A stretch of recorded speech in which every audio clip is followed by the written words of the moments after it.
নমস্কার বন্ধুরা, আমি প্রিয়াঙ্কা। আপনারা দেখছেন প্রিয়াঙ্কাস ব্রাইট স্টোরি। চা আমাদের নিত্যদিনের সঙ্গী, আর এই চায়ের কালার ও স্বাদ দুটোই যদি ভালো হয় তাহলে আমাদের চা খাওয়ার সময় মন অনেকটাই ভালো হয়ে যায়। তো আজকে আমি 3 রকমের চা তৈরি করে দেখাবো কিভাবে এই চা তৈরি করলে চায়ের কালার একদম পারফেক্ট থাকবে এবং চায়ের স্বাদও দুর্দান্ত হবে, সেটাই এই ভিডিওতে দেখাবো। তো ভিডিওটি স্কিপ না করে প্রিয়াঙ্কাস ব্রাইট স্টোরি চ্যানেলে নতুন বন্ধু হয়ে থাকলে চ্যানেলটি সাবস্ক্রাইব করে সম্পূর্ণ ভিডিওটি দেখার অনুরোধ রইল। প্রথমে যে চাটা বানাবো তা হলো আদা চা। আদা চা তৈরির সময় অনেকেই আমরা একটা ভুল করে থাকি, সেটা দেখতে থাকুন। আদা চা তৈরির জন্য আমি এখানে দিয়ে দিলাম একটা কাপের 1.5 কাপ জল, আর দেব হাফ চামচ গ্রেট করা আদা। আদাটাকে আপনারা গ্রেট করেও দিতে পারেন, আবার থেতো করেও দিতে পারেন, যেটা যার যেমন সুবিধা সেই রকম ভাবেই করে নেবেন। এবার আদাটাকে জলের মধ্যে 1 মিনিট ভালো করে ফুটিয়ে নিতে হবে। কোনো রকম ভাবে জলের সঙ্গে একসঙ্গে আদা, চা, চিনি ফোটাবেন না। এবার যে কাপটাতে আমরা চাটা ছেঁকে নেব সেই কাপে দিয়ে দেবো 1 চামচ চিনি, আর ছাঁকনিতে দিয়ে দিচ্ছি 1 চামচ চা পাতা। এবার যে আদা জলটাকে আমরা ফুটিয়ে নিচ্ছি সেই আদা জলটাকে আস্তে আস্তে চা পাতার মধ্যে দিতে থাকবো। দেখুন কত সুন্দরভাবে লিকারটা চলে আসছে। আর মিষ্টির পরিমাণটা আপনারা আপনাদের পছন্দ মতো দিয়ে দেবেন। কেউ চিনি না পছন্দ করলে আপনারা চিনির জায়গায় মধুও দিতে পারেন। আদা চা দেখুন এইভাবে আমরা ছেঁকে নিয়েছি। তাহলে দেখুন কত সুন্দরভাবে পারফেক্ট আদা চা তৈরি হয়েছে। এইভাবে আদা চা তৈরি করে খাবেন, ভীষণ উপকার পাবেন, আর স্বাদেও সেরা হবে, আর কালারটাও কত সুন্দরভাবে এসেছে। আবারও বলছি, আদা চা তৈরির সময় চা, চিনি, আদা একসঙ্গে ফোটাবেন না। পরবর্তী চা ভীষণই পপুলার, লেবু চা। লেবু চা তৈরির জন্য আমরা প্রথমেই নিয়ে নিচ্ছি ওই একই কাপের 1.5 কাপ জল, আর দিয়ে দেব একটা এলাচ ও 4টে গোলমরিচ। এলাচ গোলমরিচটা সম্পূর্ণই অপশনাল, নাও দিতে পারেন, তবে দিলে লেবু চায়ের টেস্টটা খুবই ভালো আসে। আর দিয়ে দেব 1 চামচ চিনি। চিনির পরিমাণটা আপনারা আপনাদের পছন্দ মতো দিয়ে দেবেন, কমিয়ে বা বাড়িয়ে। আর দিয়ে দেব খুবই অল্প পরিমাণে, হাফ চামচেরও কম চা পাতা। লেবু চায়ের ক্ষেত্রে চা পাতাটা খুবই কম পরিমাণে দিতে হয়। এইভাবে একটু ফুটিয়ে নিলেই লিকারটা খুব সুন্দরভাবে চলে আসবে, তবে কালারটা কিন্তু খুব বেশি ডিপ হবে না, কারণ যেহেতু চা পাতাটা খুবই কম পরিমাণে দেয়া আছে। এবার লেবু চাটিকে ছেঁকে নেব। তারপরে একটা লেবুর টুকরো আমরা লেবুর রস আমরা দিয়ে দেব।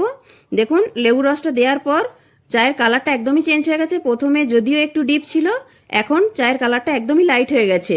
এটাই লেবু চায়ের মজা। লেবু চায়ে লেবু দেওয়ার পরই কালারটা এরকম দুর্দান্ত এসে যায়। এবার পরবর্তী আমরা চা বানাবো, সেটা হচ্ছে যে মশলা চা। অনেকেই দুধ চা খেতে খুব ভালোবাসেন, আবার কেউ লিকার চাটা অতটা বেশি পছন্দ করেন না। তাদের জন্য আজকের স্পেশাল মশলা চা। মশলা চা বানানোর জন্য প্রথমে একটা আমরা মশলা বানিয়ে নেব। তার জন্য একটা ফ্রাইং প্যানে নিয়ে নিয়েছি একটা তেজপাতা, দারচিনি, লবঙ্গ, এলাচ, গোটা গোলমরিচ, আর হাফ চামচ মৌরি। 30 সেকেন্ড আমরা একটু নাড়াচাড়া করে ভেজে নেওয়ার পর আমরা তেজপাতাটাকে একটু ছিঁড়ে ছিঁড়ে দেব। তেজপাতাটাকে ছিঁড়ে ছিঁড়ে দেওয়ার পর 30 সেকেন্ড আমরা আর একটু ভেজে নেব। ভেজে নেওয়ার পর আমরা একটা প্লেটে নামিয়ে নেব। এবার একটু ঠান্ডা করে আমরা মিক্সিতে গুঁড়ো করে নেব। তবে খুব বেশি মিহি করে গুঁড়োবো না, একটু গোটা গোটা রেখে গুঁড়ো করব। এইভাবে আপনারা মশলাটা বানিয়ে কাঁচের শিশিতে রাখতে পারবেন। যখনই মশলা চা তৈরি করবেন হাফ চামচ করে দিয়ে দেবেন। দেখুন এইরকমভাবে আধ ভাঙা করে আমরা মশলাটা গুঁড়ো করেছি।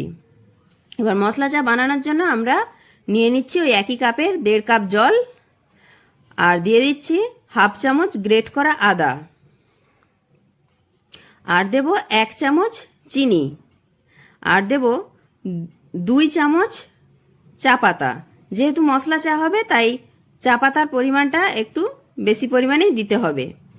আর দেব যে ভাজা মশলাটা আমরা বানিয়ে নিয়েছিলাম সেইটা হাফ চামচ, আর দেব 1 কাপ লিকুইড গরম দুধ। কেউ গুঁড়ো দুধ দিতে চাইলে একটু গরম জলে গুলিয়ে দিয়ে দেবেন। আর মশলা চায়ে কেউ চিনি না খেতে চাইলে চিনির বদলে আখের গুঁড়ো দিতে পারবেন। আবার কেউ চিনি না পছন্দ করলে চিনিটা বাদ দিয়ে দেবেন, বা ডায়াবেটিসের সমস্যা থাকলেও চিনিটা একদমই বাদ দিয়ে দেবেন। তারপর বাদ বাকি সবই একই থাকবে। এবার চায়ের দোকানের মতো একটা ডাবুতে করে চাটাকে একটু উপর নিচ করে নিলে চায়ের মধ্যে একটা সুন্দর ঝাঁক তৈরি হয়ে যাবে। এবার চাটাকে আমরা ছেঁকে নিচ্ছি।